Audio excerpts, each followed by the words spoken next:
Hello everyone, it is me. I am back with another video, and today I am bringing you a story, and not just any story, a story that changed my life forever, or for the weekend at least. Why am I filming this in the bedroom, you ask? Because this is the very room that the great cockroach crisis of 2020 took place. I've got it all written down on my phone so I don't forget a thing, and I think now we should just jump straight into it, because I have a feeling this is going to be a bit of a long story. It was late Saturday evening. I was in my studio about to make a thumbnail for my latest YouTube video.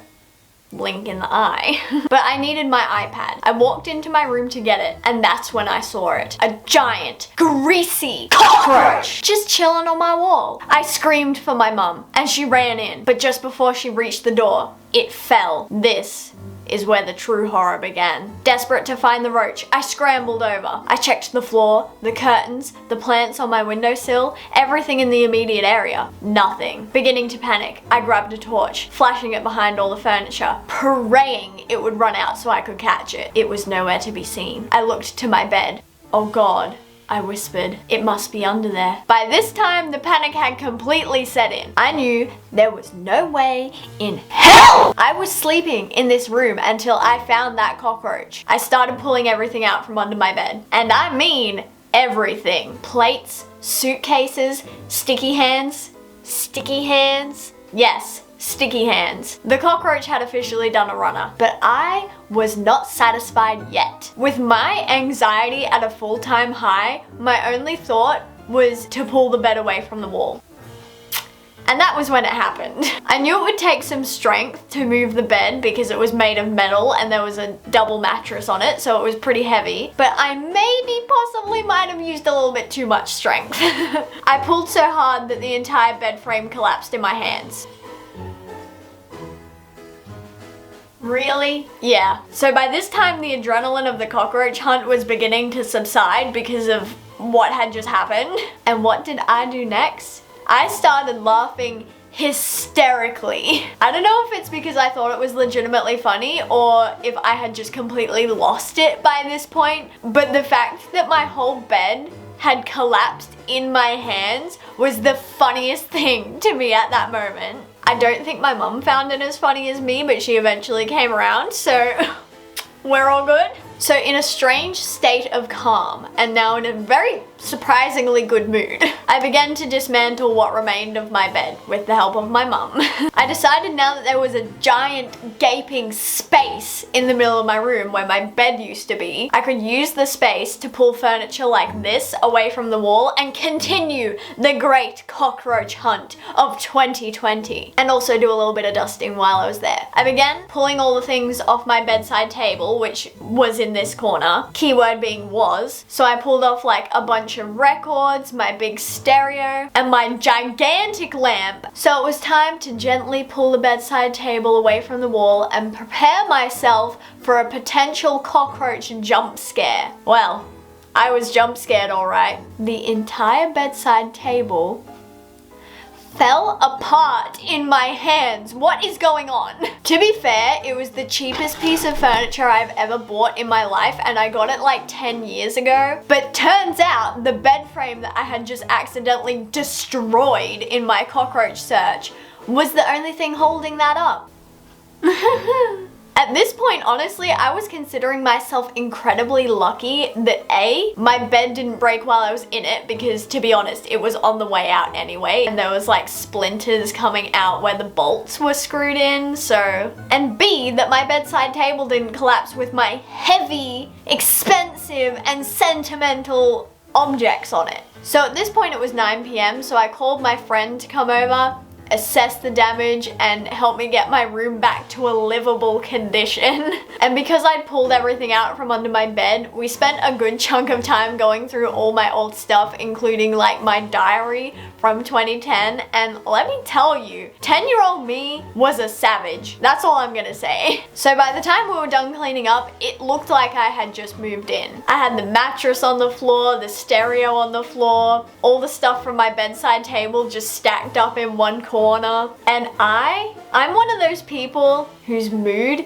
is greatly affected by the way their environment looks, and I hated it. But at least it was tidy enough and put together enough that I could sleep in it for the night, or so I thought. I spent the night freezing to death because apparently having your mattress on the floor makes it like 1,000 times colder, and somehow made my mattress harder, and I think I got like 2 hours sleep because I was also having nightmares about the freaking cockroach that I still hadn't found. So the next day I properly woke up out of my very disturbed sleep. I opened my eyes and the perspective of the room was really off. The walls looked really imposing, especially because I've got posters all the way up. When you're on the floor, it's kind of scary. Everything looks really tall and I didn't like it. I managed to find an old bedside table in our garage and I decided to use that. It wouldn't have been my first choice, but at this point I just wanted my stuff more organized and looking more put together. So after my terrible night's sleep, I had no choice but to go out and look for a bed frame. So I needed to get dressed and mask up to go out. But that meant that I had to go into the wardrobe. And where was the only place that I hadn't looked for the cockroach yet? You guessed it, the wardrobe. Hesitantly I approached, shaking, preparing myself for a battle with a bug. I reefed open the door.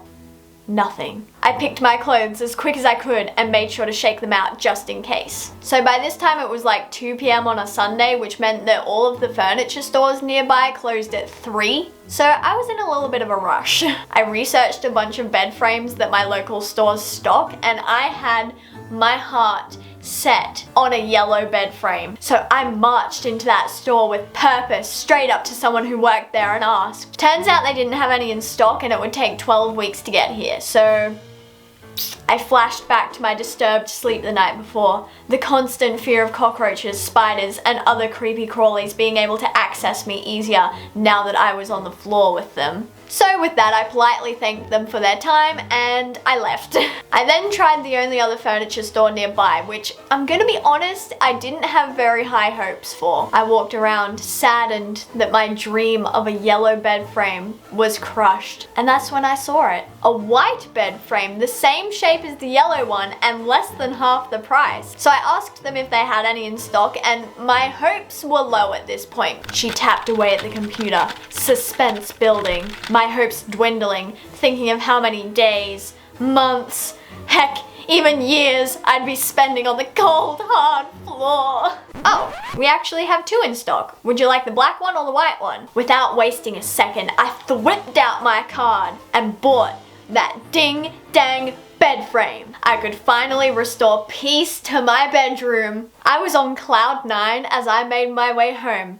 And then I realized I'd have to put it together. So I employed the help of my best friend again, and 5 hours, many Vine references, and a complete loss of sanity later, we did it! We put the bed together! By this point, I'd completely forgotten about the cockroach. I had accepted that I would never find it, and whether I like it or not, we're roommates now. Heck, I was even starting to convince myself that I imagined the whole thing. I was just tired and happy to have a bed frame again. It was now 9 p.m. on Sunday night and my friend headed home. I showered, got into my PJs, and began calmly arranging my little knickknacks on my makeshift bedside table. I put all the stuff from under my bed back in its rightful place and began to put the pillows and blankets back on my bed. That's when I saw it. On the same wall I saw it 24 hours earlier. The cockroach. I jumped into action. I was not letting this bug get away from me again.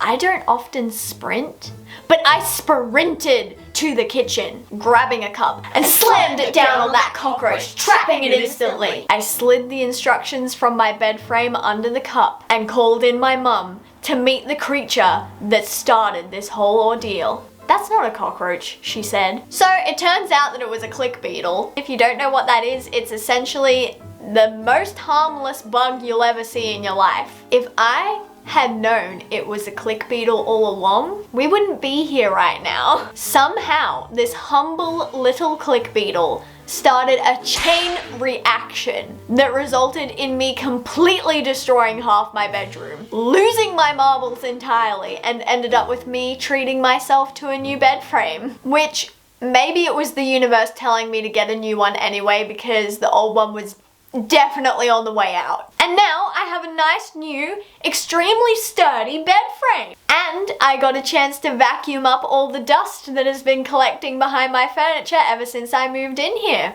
So at the end of the day, I learned that there was never anything to be afraid of. And to be honest, I think the whole ordeal has less to do with the bug and more to do with my, you know, giant overreaction to the situation. But it all turned out okay in the end, and now I can rest easy again.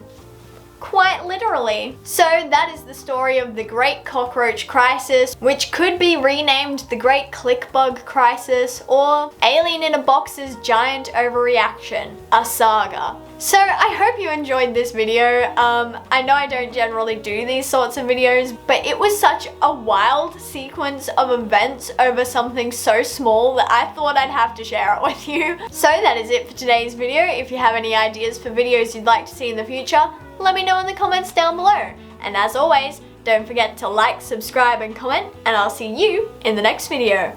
Bye!